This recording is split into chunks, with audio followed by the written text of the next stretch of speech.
Bienvenidos el día de hoy. He preparado un tema especial que se llama el aprecio. Pero este tema no lo he preparado desde el punto de vista psicológico, desde el punto de vista social o desde el punto de vista de civismo, porque quizás todos sabemos y en algunas circunstancias hemos utilizado la palabra el aprecio, incluso hasta como un reclamo social. Por ejemplo, cuando decimos, no aprecias lo que hago, no aprecias lo que se te ayuda, no aprecias que tienes un hogar. Ese tipo de aprecio condicionado, social, ¿sí? Cívico, es muy diferente al tipo de aprecio al que vamos a platicar el día de hoy y que estoy seguro que va a ser de mucho interés. Y mi mejor intención es que logremos entenderlo. Trataré de explicar con la mayor eficacia posible, porque quiero dejarles un conocimiento exacto. Quiero dejarles un conocimiento que les sirva para mejorar su calidad de vida. Gracias y bienvenidos a mi programa. El aprecio, desde nuestro punto de vista, tiene un contenido muy especial. Debe tener dos componentes muy importantes porque debe de ser lleno de gratitud y de valoración. Si el aprecio que nosotros demostramos y practicamos lleva gratitud y valoración, deja de ser un componente filosófico o psicológico para convertirse en una vibración. Y esa vibración va a interactuar en todo nuestro cuerpo humano, como lo veremos a continuación. Por lo tanto, para que este aprecio cambie de actitud a la que nosotros estamos acostumbrados, debe llevar un fenómeno energético, afectivo, emocional, que es la gratitud, y un efecto de valoración racional, que es el valorar el hecho, el valorar a las personas. Cuando se cumplen estos dos factores, gratitud y valoración, nos enfrentamos a un aprecio que hace crecer al ser humano y que da a los demás. Por definición, ustedes quizás pueden encontrar que el aprecio es un sentimiento de cariño, de respeto, de admiración hacia una persona o hacia una situación. Bueno, este es el aprecio que estamos acostumbrados nosotros a observar y que se nos enseña como parte de nuestro civismo y parte de nuestra espiritualidad. Sin embargo, el aprecio al cual me refiero yo, dijimos, es el lleno de gratitud y valoración. Es un aprecio que no requiere que se presente una persona para apreciarle, que no requiere que haya una situación que apreciar, sino que el aprecio nace en ti. Tú empiezas a apreciar lo que tienes, a apreciar tu forma de ser para poder apreciar a los demás. Por eso en esta diapositiva ves este contenido. Para apreciar es como amar. Nadie puede dar lo que no tiene. Es decir, si tú quieres apreciar como yo te estoy invitando, primero tienes que empezar a apreciarte a ti mismo. Todo lo que nos rodea, lo hemos dicho en varias ocasiones, todo lo que nos rodea en este planeta, lo que llamamos materia, en realidad es energía. Y toda esa energía la vemos sólida, semisólida, líquida o gaseosa, dependiendo de la vibración. Por lo tanto, podemos concluir que la materia no es más que energía en vibración. Usted y yo somos energía en vibración. Uno de los principales experimentos que se efectuó fue el del doctor Masaru Emoto. Masaru Emoto, este médico, en su libro Mensajes del agua, sometió diversos cristales de agua a emociones. Es decir, imagínese usted que tomó agua en tubos de ensayo y algunos tubos puso pensamientos positivos, en otros puso pensamientos negativos. Es realmente como se inició el experimento. En otros tubos de agua él puso o exclamó, ¿sí?, sentimientos negativos, en otros sentimientos positivos. Posteriormente se extendió este estudio hacia la música, utilizando música especial como la de Mozart y utilizando música de rock pesado. Y bueno, vamos a ver los resultados que obtuvo el doctor Emoto. Como ustedes pueden ver, cuando el agua se somete al efecto del aprecio, se observan estas preciosas imágenes que parecieran más piedras preciosas. Pero ¿qué pasa cuando estas emociones son negativas? Ustedes pueden ver aquí todos los experimentos que se hicieron con el doctor Emoto. En la primera diapositiva superior vemos lo que pasa cuando el agua se somete ante el efecto de una sinfonía de Mozart. Posteriormente vemos la canción específica de Imagine de John Lennon. Posteriormente ven un sentimiento y una emoción negativa, decirle estorbas, dar asco. Vemos otro cristal formado bajo la palabra paz, formado bajo el aprecio de gracias, y otra formada después de someterse a música de tipo heavy metal. Ustedes pueden decir por sí solos cuáles son los cristales de agua que les parecen más hermosos. Pues bueno, imagínese usted una emoción, lo que puede hacer con el agua, y nuestro ser, que es en su mayor parte agua, pues si una emoción puede hacer esto con un fragmento de agua, con un cristal de agua, imagínese el daño que puede hacernos a los seres humanos. Esto incluso ha llegado aún más lejos. El doctor Masaru Emoto recientemente se estuvieron estudiando las aguas radiactivas que se producen. Recuerde usted que hubo un incidente catastrófico de radiación, de escape radiactivo en Fukushima, en Japón, y bueno, el agua que ellos observaron fue un agua deforme completamente por la acción de la radioactividad. Bien, actualmente se investiga si este tipo de aguas se pueden mejorar al someterlas a emociones positivas. De hecho, hay cristales de agua deformes en los ríos urbanos comparados con los ríos naturales, los pocos ríos naturales que quedan en nuestro planeta.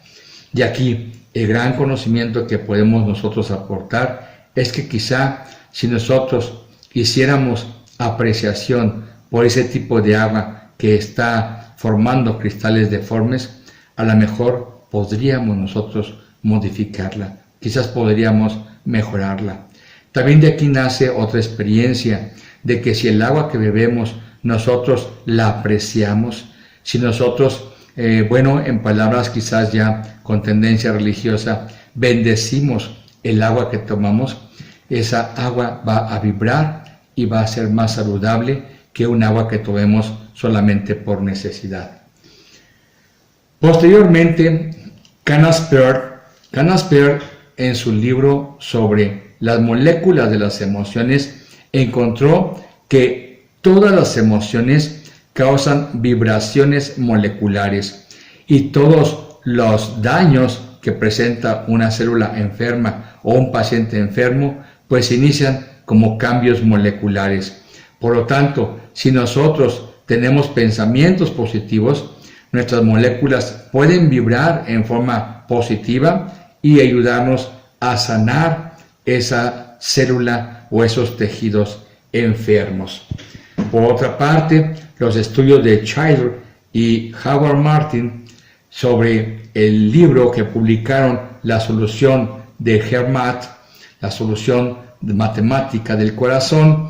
Ellos hicieron un estudio de investigación donde vieron que cuando tú estás sometido a una desprecio, o sea, lo opuesto del aprecio, tu corazón altera su ritmo cardíaco en milésimas de segundo y eso causa espasmos pequeños en las arterias que son capaces de llevarte a hipertensión arterial y a eventos vasculares cerebrales, es decir, hemorragias o infartos cerebrales.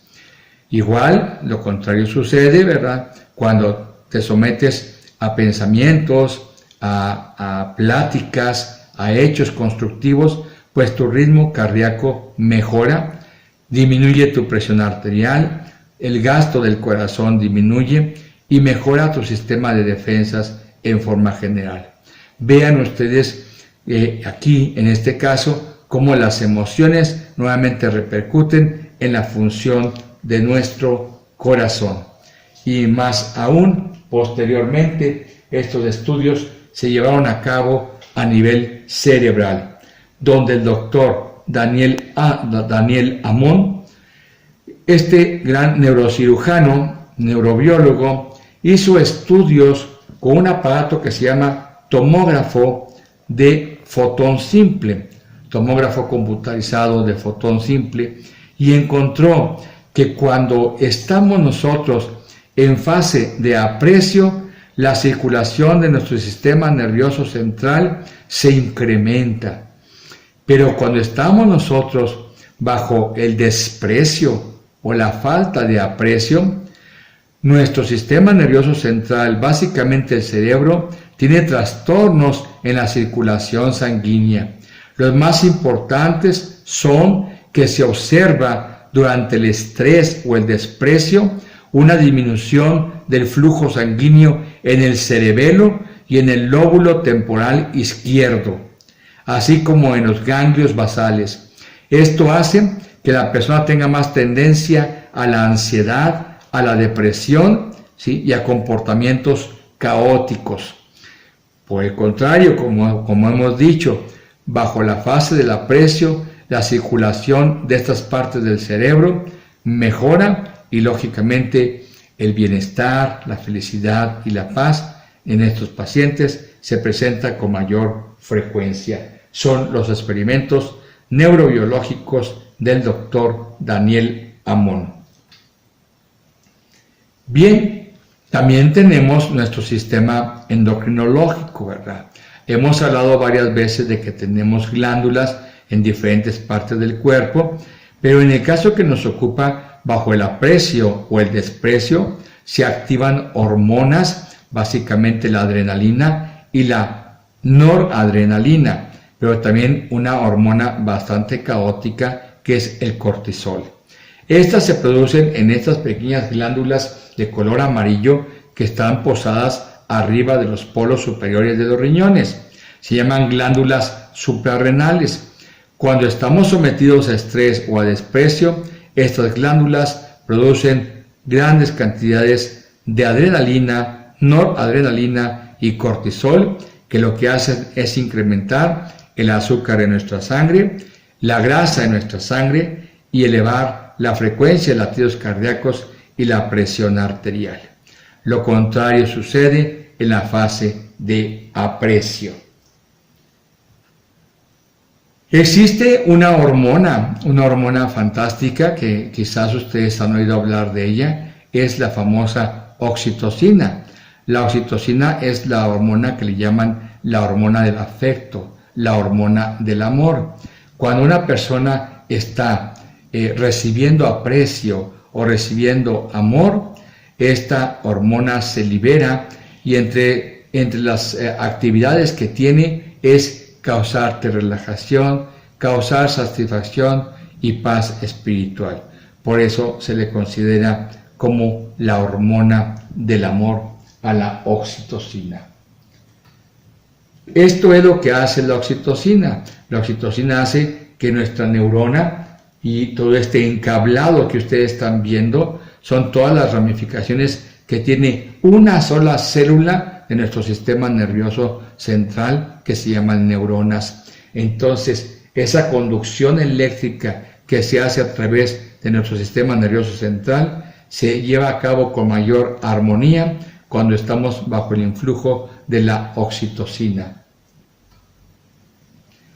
Pero ¿cómo puede ser esto posible? ¿Cómo puede un pensamiento, cómo puede una palabra, cómo puede una actitud alterar el funcionamiento de glándulas, del cerebro, del sistema nervioso periférico, de nuestro corazón, de nuestro sistema de defensas? Pues muy sencillo, muy sencillo. Fíjense ustedes que en el siglo XVII ya este personaje llamado Christian Huygens fue el inventor de los relojes de péndulo y él hizo un descubrimiento pues casual. Él tenía una colección de relojes de péndulos y observó en una ocasión que todos los relojes estaban con el mismo ritmo pendular. Le llamó la atención porque él no los había preparado de esa manera. Entonces optó por volver a modificar todos los relojes, quitarle la sincronicidad y con el transcurso de los días otra vez volvieron a girar hacia el mismo sentido, al mismo tiempo, todos los péndulos de estos relojes. ¿Qué estaba pasando? Estaba pasando algo muy hermoso, que existía una vibración y esa vibración estaba alineándose a las demás vibraciones de los péndulos hasta que se ordenaban en una sola. En otros experimentos similares, guitarras o violines que son afinados por la misma persona, claro, con las mismas características, y se ponen en un extremo, en una esquina, por decir, en una esquina de un cuarto, y se hace vibrar una cuerda, la cuerda opuesta, que no se ha tocado, también vibra. Y es lo que se conoce como resonancia. La resonancia es la capacidad de que una vibración se junte con otra y actúen al unísono. Eso fue el descubrimiento de este famoso Christian Huygens y que en la actualidad se basa en muchos principios de la medicina. La resonancia que estamos nosotros utilizando. Fíjese usted que cuando en alguna ocasión usted va a un evento y usted va enfadada y dentro de esa gente que está en el evento hay alegría, hay dinamismo, la vibración que hay adentro, porque la gente es más que usted, la vibración es más fuerte, pueden atrapar a su vibración y a usted olvidarse de sus problemas y pasar un rato agradable. ¿Por qué? Porque vibró con la mayor energía. Puede pasar también lo contrario, que usted llegue contenta a un evento y si las personas que están allí están vibrando negativamente, pues usted termine como ellas, deprimidas. Aquí usted puede decir, entonces, dependiendo de mi vibración va a ser lo que yo obtenga en una reunión, claro, pero también hay una excepción.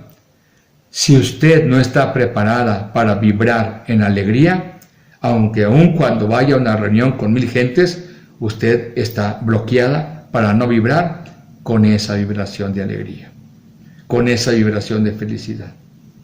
Tenemos que conocer las vibraciones de felicidad, de amor, de paz, para poder vibrar dentro de esos conjuntos, ¿sí?, de energías. Y aquí vemos que esto no solamente se presenta en estos objetos materiales que hemos hablado, y ni tampoco en el ser humano. Señoras, señores, fíjense bien, el doctor Peter Tompkins hizo un experimento fabuloso, y este experimento yo le llamo el experimento de las abuelitas, porque es lo que hacían nuestras abuelitas. Frecuentemente las encontrábamos cantando o platicando con las plantas, y qué hermosas plantas tenían, qué hermosas flores producían esas plantas. Y ahora entendemos por qué las plantas modifican sus flujos, así como tenemos otros flujo sanguíneo venoso y arterial, las plantas también tienen sus fluidos que le dan vitalidad. Y cuando a una planta la aprecias, cuando a una planta la desprecias, se va a modificar su crecimiento y, en caso de ser flor, el tipo de flor que dan. En este caso también Thomson, lo que hizo Tompkins fue poner en contacto estas plantas con música, y esto fue lo que encontró, que con música bella, que con música armónica, vean ustedes lo que pasa. Se desarrollan los vegetales, las plantas, con mayor facilidad y belleza. Vean ustedes lo que se ha demostrado en la actualidad, que las plantas, los árboles, los bosques se estresan. Hace poco leí una obra de un gran psiquiatra donde él relata el estrés que sufren los árboles y las plantas cuando alguien va a cazar a un bosque. El estrés que sufren este reino vegetal cuando ven a una persona que va con un hacha a hacer un daño. Y bueno, pues esto se creía fantástico, pero no. En la actualidad, con estudios bastante sofisticados, se ha encontrado que las plantas piensan, las plantas modifican sus flujos, ¿sí?, vitales, y las plantas, así como pueden ser felices, pueden estar estresadas. Y bueno, aquí vemos una planta bajo estrés y vean la diferencia de una planta que recibe cariño, cuidado, amor. Y bueno, lo que les decía de las abuelitas son las que tenían más paciencia siempre para regar sus violetas, siempre presumiendo sus hermosas violetas con las cuales platicaban. No solamente cuando tú vibras, haces vibrar a los demás, sino que puedes tomar la vibración también. Y las plantas nos pueden dar la vibración. Aquí están viendo ustedes un ejemplo muy bonito en el cual pues un niño pide permiso al árbol, le pide permiso. ¿Cómo pedirle permiso? Pues emocionalmente, ¿sí? En tus emociones le pides permiso al árbol que te transfiere energía y lo abrazas, das ese abrazo hermoso que es transferencia de energías. Y créanme, es algo bastante positivo, no solamente para los árboles, sino para nosotros. Hace poco tiempo, en una plática con una persona que sabía mucho sobre árboles, bosques, él estuvo como guardabosques por 30 y tantos años, y él me decía que los pinos, que los árboles se alegraban cuando los hombres iban a visitarlos, y se sentían diferentes, hasta su meneo con el viento era diferente cuando no recibían a los seres humanos. Es decir, parece que hay una necesidad de aprecio en ellos como la hay en nosotros. Y bueno, nosotros los seres humanos cada vez nos vamos haciendo más humanos y menos seres, pero recordemos que antiguamente eran dos formas de saludarnos. Una era el apretón de manos fuerte con intercambio de energías, o todavía aún más poderoso, el abrazo. El abrazo es una transferencia importante de energía. Es un aquí estoy contigo. Por eso vean esta diapositiva. Y bueno, recordemos esta frase. Si el odio, si los pensamientos negativos pueden destruir el agua que tomamos, imagínense lo que le puede hacer a un ser humano, si somos mayor parte agua. Espero que esta plática sea de su interés, nos traiga gratos recuerdos de nuestros padres, de nuestros abuelos, y sobre todo de que estamos comprobando que aquello que se hacía en forma empírica tiene un contexto, tiene una base científica bien comprobada, y nos invita por lo tanto a seguir practicando, rescatar esos valores que fueron enseñanzas de nuestros abuelos o de nuestros padres y seguir enseñándolo a las próximas generaciones. Muchas gracias por su atención.